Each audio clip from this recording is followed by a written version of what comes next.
Alright, movie की starting में हम रे नाम के एक व्यक्ति को देखते हैं जो अपने ऊपर G46 नाम की लाफिंग मेडिसिन के ट्रायल की परमिशन देता है। फिर उसे कुछ जोक सुनाए जाते हैं जिससे वो बहुत हंसता है। फिर उसे कुछ सच बताया जाता है कि रवांडा में 1994 में नरसंहार में 8 लाख से ज्यादा लोगों की मौत हो गई थी और इसीलिए उसे 4 बार उम्र कैद की सजा मिली है। लेकिन वो अपनी सजा सुनकर फिर भी पागलों के जैसे हंस रहा होता है। और फिर हम स्टीव और मार्क नाम के 2 साइंटिस्ट को देखते हैं जो अपने इस ट्रायल से बहुत खुश होते हैं। दोस्तों, मैं आपको बता दूं, यहाँ पर स्टीव हमारे थोर भाई साहब हैं और इस मूवी में उनके पास ना तो कोई बिजली वाली ताकत है और ना ही उनके पास कोई हथौड़ा है, बल्कि वो इस मूवी में एक साइंटिस्ट हैं जो कि अपनी अलग अलग मेडिसिन के टेस्ट लोगों पर करते हैं। फिर मूवी के नेक्स्ट सीन में हम स्टीव को देखते हैं जो अपने प्राइवेट प्लेन में समुद्र के एक आइलैंड पर जाता है। वहाँ उसने बहुत सारे ऐशो आराम से भरी हुई एक जेल बनाई होती है। उसने वहाँ पर जेल में कुछ कैदियों को भी रखा हुआ है ताकि वो अपनी मेडिसिन के ट्रायल कर सके और इस ट्रायल को स्टीव ने स्पाइडर हेड का नाम दिया है।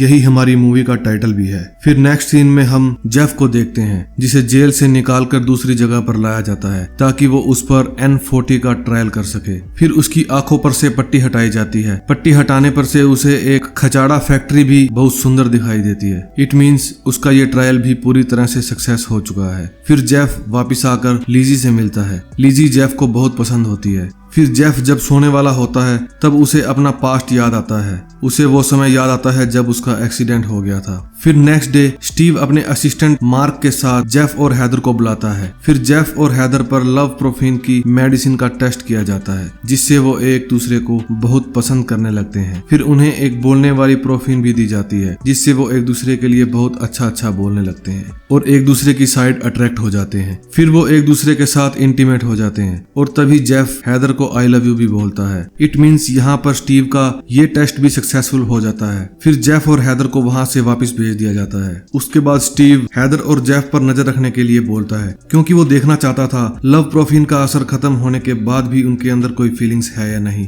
फिर नेक्स्ट डे जेफ के साथ इस टाइम कोई दूसरी लेडी को बुलाया जाता है जिसका नाम सैरा होता है। फिर उन दोनों को भी लव प्रोफिन दी जाती है और वो दोनों भी इंटीमेट हो जाते हैं। नेक्स्ट सीन में जब मार्क जेफ की कमर में लगे मोबी पैक से उसकी मेडिसिन चेंज करता है तब मार्क जेफ को कहता है कि ट्रायल के समय तुम अपनी मोबी पैक का भी ध्यान रखा करो, अगर इसे कुछ हो गया तो मुश्किल हो सकती है। फिर नेक्स्ट डे स्टीव जेफ को बुलाता है और पूछता है कि क्या तुम सैरा और हैदर में से किसी के लिए भी कुछ फील करते हो, पर जेफ मना कर देता है। उसके अंदर सेक्स करने के बाद भी उन दोनों के लिए कोई फीलिंग्स नहीं होती। फिर स्टीव जेफ को कहता है कि ऑलराइट, पर तुम इन दोनों में से किसे पीड़ा प्रोफिन देना चाहोगे। लेकिन जेफ किसी को भी ये दर्द नहीं देना चाहता था क्योंकि वो इस दर्द से गुजर चुका होता है। फिर स्टीव जेफ से कहता है कि तुम्हें इन दोनों में से किसी एक के लिए डिसीजन तो लेना पड़ेगा क्योंकि ये हमारी खोज दुनिया को बदल सकती है। और स्टीव से बात करते समय जेफ फिर से अपने पास्ट के बारे में सोचने लगता है। तब स्टीव जेफ से कहता है कि जो बीत गया उसे भूल जाओ। फिर जेफ स्टीव को थैंक्स बोलकर वहां से चला जाता है। फिर हम देखते हैं कि जेफ हर फ्राइडे की तरह इस बार भी अपनी गर्लफ्रेंड एमा से फोन पर बात करता है और मैसेज छोड़ता है कि अब मैं तुम्हें ज्यादा परेशान नहीं करूंगा क्योंकि मुझे तुम्हारे जैसी कोई और मिल गई है, उसका नाम लीजी है, ये मेरा आखिरी मैसेज है, आई एम सॉरी।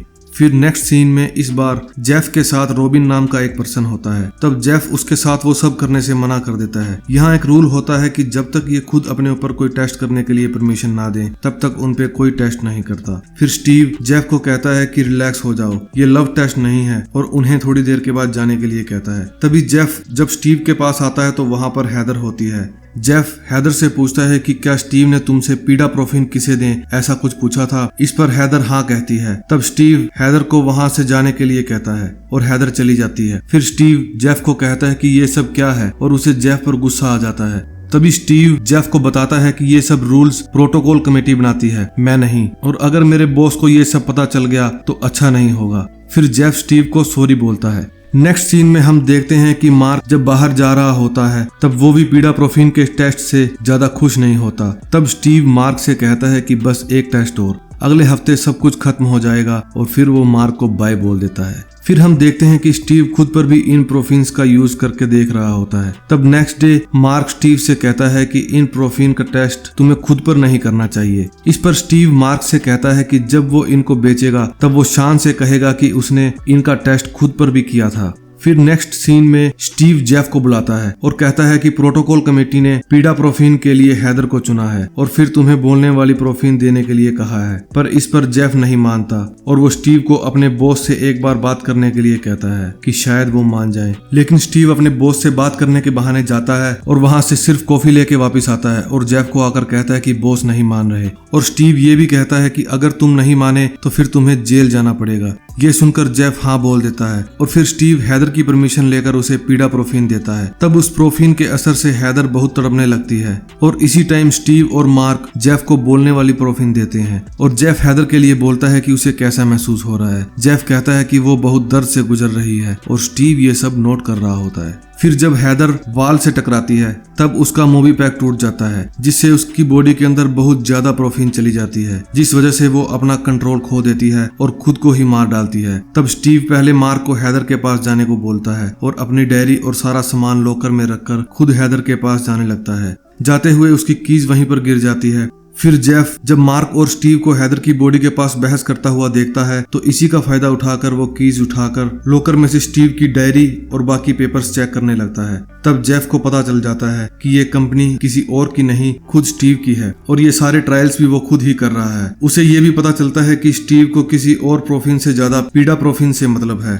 इसी टाइम स्टीव को कुछ गड़बड़ लगती है। वो वापस से अपने रूम में आने लगता है। वो जैसे ही आने वाला होता है तब जेफ उसकी डायरी और बाकी सामान रखकर लॉकर को बंद कर देता है और कीज को वहीं पर रख देता है जहां पर वो गिरी थी और फिर खुद भी पहले जैसे ही बैठ जाता है। इन सब से जेफ को बहुत ज्यादा शौक लगता है। फिर मार्क स्टीव को कहता है कि हमें इसकी रिपोर्ट करनी चाहिए। तो इस पर स्टीव कहता है कि अगर हम रिपोर्ट करेंगे तो हम सब कुछ खो देंगे और मेरे साथ साथ तुम भी फंस जाओगे, इसलिए सब कुछ भूल जाओ क्योंकि हमें दुनिया को बदलना है। फिर स्टीव जेफ के पास जाकर उसे कहता है कि आज जो कुछ भी हुआ क्या उसे भूलने में मैं तुम्हारी कुछ हेल्प कर सकता हूँ। तब स्टीव और जेफ G46 यानी कि लाफिंग प्रोफिन लेते हैं। तब स्टीव जेफ को अपने पास्ट के बारे में बताता है। जब वो छोटा था तब उसके डैड उसे एक समर कैंप में लेकर गए थे और उसे वहीं छोड़ दिया था और वो कभी लौटकर वापस नहीं आए। वो बस वेट करता रहा। इसलिए स्टीव कहता है कि मैं इस दुनिया को बेहतर बनाना चाहता हूँ ताकि जो मेरे साथ हुआ वो किसी और के साथ ना हो। फिर नेक्स्ट सीन में हम देखते हैं कि अब स्टीव ने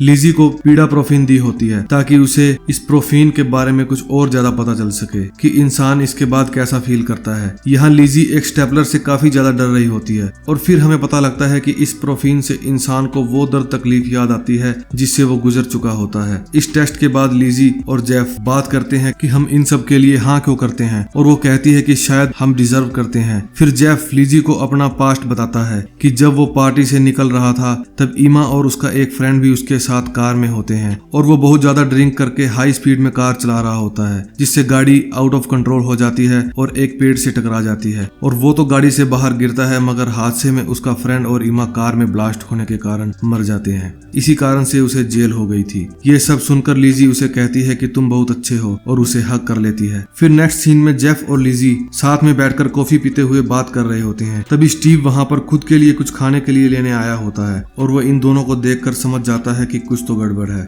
फिर जब सब सो जाते हैं तब उस टाइम स्टीव कैमरा से जेफ को देख रहा होता है। तब वो लिजी की फोटो बनी हुई देखता है जो कि जेफ ने बनाई होती है और वो समझ जाता है कि जेफ लिजी को लाइक करता है। फिर नेक्स्ट डे स्टीव जेफ को बुलाता है और लिजी को पीडाप्रोफिन देने के लिए कहता है मगर जेफ मना कर देता है। फिर स्टीव जेफ से कहता है कि बस एक टेस्ट और उसके बाद सब कुछ खत्म। तब स्टीव उसे नेक्स्ट डे तक का टाइम देता है और जेफ वहाँ से चला जाता है। जेफ के जाने के बाद स्टीव मार्क को प्रोफिन की डोज डबल करने को कहता है। फिर मार्क जेफ के पास जाता है उसकी प्रोफिन चेंज करने के लिए। तब जेफ मार्क से कहता है कि उसे सब कुछ पता है, स्टीव ही ये सब टेस्ट कर रहा है, ये उसी की कंपनी है, पर तुम उसका साथ क्यों दे रहे हो। जेफ कहता है कि उसे किसी और प्रोफिन से कोई मतलब नहीं है, उसे तो सिर्फ B6 से मतलब है। तब मार्क जेफ को बताता है कि वो इस दुनिया को बदलना चाहता है, इसलिए वो अब तक स्टीव का साथ दे रहा था। तब जेफ मार्क से कहता है कि वो तो तुम अब भी कर सकते हो। तब जेफ मार्क के साथ एक प्लान बनाता है और मार्क वहाँ से चला जाता है। नेक्स्ट डे स्टीव जेफ को फिर से बुलाता है मगर वो फिर से मना कर देता है। इस पर स्टीव को बहुत ज्यादा गुस्सा आ जाता है। फिर वो जेफ को लिजी का सच बताता है कि लिजी ने अपने बच्चे को मार दिया था, इसलिए वो जेल में है और लिजी ने जेफ को ये सच्चाई नहीं बताई होती। उसने कहा होता है कि वो चोरी के जुर्म में जेल में है और वो झूठ बोल रही थी। फिर लिजी जेफ को फोर्स करती है खुद को प्रोफिन देने के लिए और कहती है कि मैं इसी लायक हूँ और रोने लगती है। तब जेफ पीडाप्रोफिन यानी कि B6 देने के लिए तैयार हो जाता है। इस टाइम प्रोफिन देने का कंट्रोलर जेफ के हाथ में होता है। वो जैसे ही प्रोफिन प्रोफीन देता है तब स्टीव एकदम से अचानक हंसने लगता है। इस पर जेफ कहता है तुम्हें हंसी क्यों आ रही है, और जेफ तभी लाफिंग प्रोफीन ऑफ कर देता है। अब स्टीव समझ जाता है कि मार्क और जेफ दोनों मिले हुए हैं और मार्क को जेफ ने ही स्टीव की प्रोफीन चेंज करके यहाँ से जाने के लिए कहा था। तब जेफ स्टीव से पूछता है कि तुम्हें सबसे ज्यादा B6 से ही मतलब क्यों है, पर स्टीव उसे कुछ नहीं बताता। तब जेफ उसे सच बोलने वाली प्रोफीन देता है। तब स्टीव बताता है कि हम B6 प्रोफीन की हेल्प से किसी से कुछ भी करवा सकते हैं, वो भी बिना किसी सवाल जवाब के, और यही रीजन है कि कोई भी टेस्ट के लिए मना नहीं करता था क्योंकि उन्हें पहले B6 दी जाती थी। ये सब सुनकर जेफ को गुस्सा आ जाता है और वो स्टीव को कहता है कि हमने अपनी जान तुम्हारे इस एक्सपेरिमेंट के लिए दांव पर लगा रखी थी। फिर जेफ स्टीव को सारे मेन डोर्स खोलने के लिए कहता है ताकि वो वहां से बाहर जा सके, लेकिन स्टीव जेफ के ऊपर अचानक से हमला कर देता है और लिजी को फुल B6 की प्रोफीन देकर उसका कंट्रोलर दीवार में मारकर तोड़ देता है, जिस कारण लिजी का खुद पर से कंट्रोल खोने लगता है। फिर स्टीव और जेफ की फाइट में स्टीव का मोबी पैक डैमेज हो जाता है। तभी जेफ देखता है कि लिजी भी हैदर के जैसे खुद को मारने की कोशिश कर रही है। तब जेफ स्टीव को जोर से मारता है और लिजी को बचाने के लिए उसके पास जाता है। तब जेफ लिजी के पास पहुंचकर उसके मोबी पैक से सारे प्रोफीन निकाल कर फेंक देता है और लिजी को बचाकर वहां से भागने लगता है। फिर हम स्टीव को देखते हैं जिसका मोबी पैक खराब होने के कारण उसके इमोशंस पर कंट्रोल नहीं रहता। फिर स्टीव माइक से सब कैदियों को कहता है कि जेफ और लिजी यहाँ से भागने की कोशिश कर रहे हैं और अगर वो भाग गए तो सारे ऐशो आराम छीन लिए जाएंगे और तुम्हें फिर से जेल जाना होगा। जिसके बाद सभी जेफ और लिजी को भागने से रोकने लगते हैं। दूसरी साइड स्टीव सारी मेडिसिन लेकर वहाँ से भाग रहा होता है क्योंकि मार्क वहाँ पर पुलिस को लेकर आने वाला होता है। तब स्टीव अपने प्लेन में वहाँ से भाग जाता है और जेफ और लिजी भी वहाँ से बचकर निकल जाते हैं और बोट लेकर वहाँ से भाग जाते हैं। फिर हम मार्क को देखते हैं जो पुलिस को लेकर वहाँ पहुँच चुका होता है। फिर लास्ट सीन में हम स्टीव को देखते हैं जिसका मूवी पैक खराब होने के कारण इमोशंस पर कंट्रोल नहीं रहता। उसे सामने आए पहाड़ का भी पता नहीं चलता। उसे वहां भी एक खूबसूरत दृश्य दिखाई देता है जिस कारण से उसका प्लेन सामने पहाड़ से जाके टकरा जाता है और ब्लास्ट हो जाता है। फिर हम जेफ और लिजी को देखते हैं जो कि आजाद होकर बहुत खुश होते हैं और इसी के साथ हमारी ये मूवी यहीं पर एंड हो जाती है। दोस्तों अगर आपको ये वीडियो अच्छी लगी हो तो please like the video and share with friends and family and subscribe my channel. Thank you.